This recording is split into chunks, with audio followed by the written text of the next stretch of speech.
बताइए, जब वनवास हुआ था, भगवान राम स्वयं गृहस्थ ऋषि मुनि, जहाँ अपने पत्नी बच्चों के साथ ऋषि मुनि रहते हैं, वहाँ स्वयं राम जा करके, राजा का क्या धर्म होता है भाइयों, स्वयं वहाँ जा करके उनके सामने कि हे भगवान आज्ञा हो, मेरे लायक क्या सेवा है, कोई यहाँ आपके सामने कमी तो नहीं, किसी प्रकार कोई संकट तो नहीं, किसी प्रकार से आपको कोई दुख तो नहीं। जब इस प्रकार श्री राम जी जाकर के ऋषि मुनियों से कहते थे, ऋषि मुनि कहते थे, हे भगवान, हे प्रभु, हे दशरथ के पुत्र आज बनकर आने वाले सनातन से राम श्वास रूप में सब में समाहित, आपकी जय हो।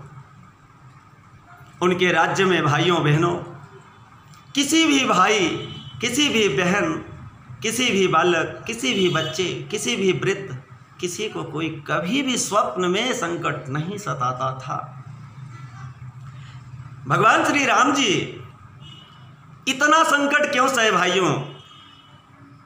भगवान का बन जाने का कारण क्या है? जब राजा थे, वो चक्रवर्ती राजा के पुत्र थे, ब्याह करके जब घर आए, अपने राजमहल में आए, और उसी समय बन जाना पड़ा। आखिर बन ये क्यों गए? इतना संकट क्यों झेले? तो संकट झेलने का कारण था, विप्रधेनु सुर संतहित, विप्रधेनु सुर संतहित, लीन मनोज अवतार, निज इच्छा निरमित तनु, माया गुण गोपाल। ये सत्कर्म करने वाले, अपने धर्म को जानने वाले ब्राह्मणों, विप्र माने ब्राह्मण, जिनके 2 बार जन्म होते, प्रथम माँ के गर्भ से, दूसरा ये द्विज चिन्ह जने उदाहरण से। हे विप्र, दूसरा धेनु, धेनु माने कामधेनु, नंदिनी बंदिनी जगवंदिनी, ये गाय। पहला विप्र माने ब्राह्मण, दूसरा धेनु माने गाय, तीसरा सूर्य। सूर्य का मतलब भाइयों बहनों देवता और देवी। कौन देवता? वो किसी भी समाज में हो, चाहे हिंदू, मुस्लिम, सिख, ईसाई, हमारे चारों भाइयों के बीच में जिनके अंदर दया और धर्म है, वही मनुष्य देवी और देवता है, वही सुर कहे गए हैं। सुर माने देवता, उनकी भी रक्षा के लिए। फिर आगे लिखते हैं संत हित, जो सत सत, एक हाथ से स, एक हाथ से ता, सत सत कर्म करते हैं। प्रभु की कृपा हुई तो एक छोटी सी बिंदी सत के ऊपर चढ़ाए तो संत हो जाता है, पर बिंदी प्रभु श्री राम जी के ही कृपा से, महादेव जी, देवों में देव महादेव बिंदी रखते हैं तो संत हो जाता है। क्योंकि सत सत कर्म धर्म ही आप सबको भाई बहनों संत बना लेता है। और गृहस्थ से बड़ा कोई पृथ्वी पर दूसरा आश्रम नहीं है। सब आश्रम गृहस्थ के पीछे, छोटे हैं, बड़े नहीं हैं। इस प्रकार से हम और आपको अपने गृहस्थ में रहकर सत्कर्म करने की, धर्म करने की जरूरत है। विप्र धेनु सुर संत हित। आगे लिखते हैं लीन मनुज अवतार, मनुष्य रूप में आ रहे हैं वह चतुर्भुज स्वामी, जो क्षीर सागर में विष्णु भगवान हैं, शंख चक्र पद्म और गदा जिनके हाथों में, शेषनाग की सिजिया पे विराजमान लक्ष्मी जिनकी चरण दबा रही हैं, वो भगवान मनुष्य रूप में आए हैं। लीन मनुज अवतार, निज इच्छा, ये चारों की इच्छा, निज इच्छा निर्मित माया गुण गोपाल।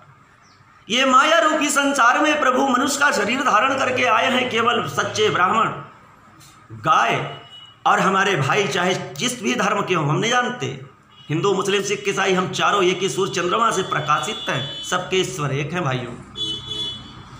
हम चारों उस मालिक के ही भेजे इस दुनिया में ये दुर्लभ तन, मानव तन पाए हैं। चारों की रक्षा के लिए ही तो बन जा करके इतनी कठिन तपस्या किए कि असुरों का संहार किए। पापी रावण राजा था लंका का, जब राजा ही पापी राज्य का तो उसके मंत्री कैसे होंगे, फिर उसके कर्मचारी अधिकारी कैसे होंगे।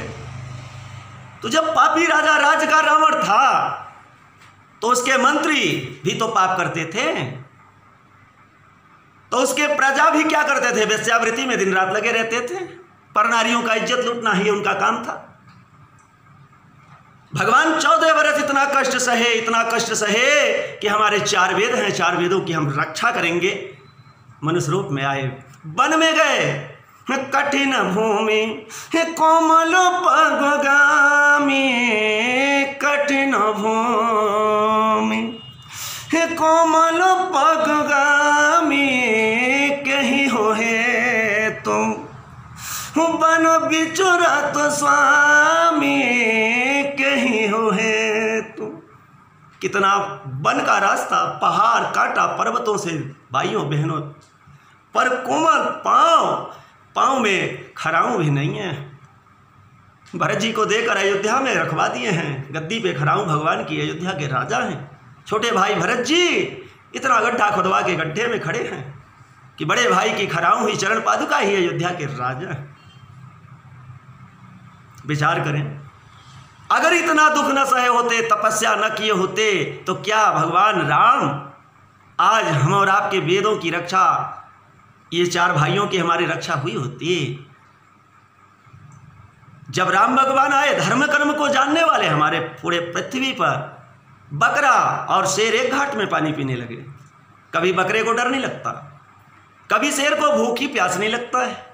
एक चिड़िया कौन मारेगा, क्योंकि एक जीव चाहे एक चींटी हो, चिड़िया हो, जानकर हत्या करते हैं, वो ब्रह्म हत्या के समान ही पातक है। सब में प्रभु कहते हैं ईश्वर अंश जीव अविनाशी, चेतन अमन सकल सुख राशि। हम ही सबके आत्मा हैं, सबके आत्मा परमात्मा जी का ही वास है। मेरे भाइयों बहनों, आज अपने देश में ऐसी विसंगतियां चल रही हैं। अगर अपने देश में हर हमारे देखिए विभाग बने हैं, कार्य हो रहे हैं, पर क्या धर्म के लिए भी कभी धन हमारे देश में कभी 5 पैसा 1 पैसा भी क्या निकाला जा रहा है कि नहीं, इससे धर्म कार्य भी हो। गंगा मैया आई हैं कहाँ से, ब्रह्मलोक से, और कहाँ तक गई हैं, पाताल तक। चारों युगों की वाणी है आज की नहीं। भागीरथी की तपस्या जब ब्रह्मलोक से आई हैं और पाताल लोक तक गई हैं, इनकी अगर हम भाइयों बहनों, ये तो खुद पवित्र हैं, माता हैं, माता के तन पे टट्टी कर दे बालक तो भी माँ क्या बच्चे को काट डालती हैं। माँ सुंदर थाली भोजन कर रही हैं तो भी हटा देती हैं, और अपने बच्चे को तुरंत धोती हैं और अच्छे कपड़े पर बिस्तर पर पड़ा करके अपना कपड़ा धोती हैं। ये तो माँ खुद हैं। समस्त गंदगी बच्चे का अपने अंदर समा लेने के लिए ही तो माँ है, ममतामयी है।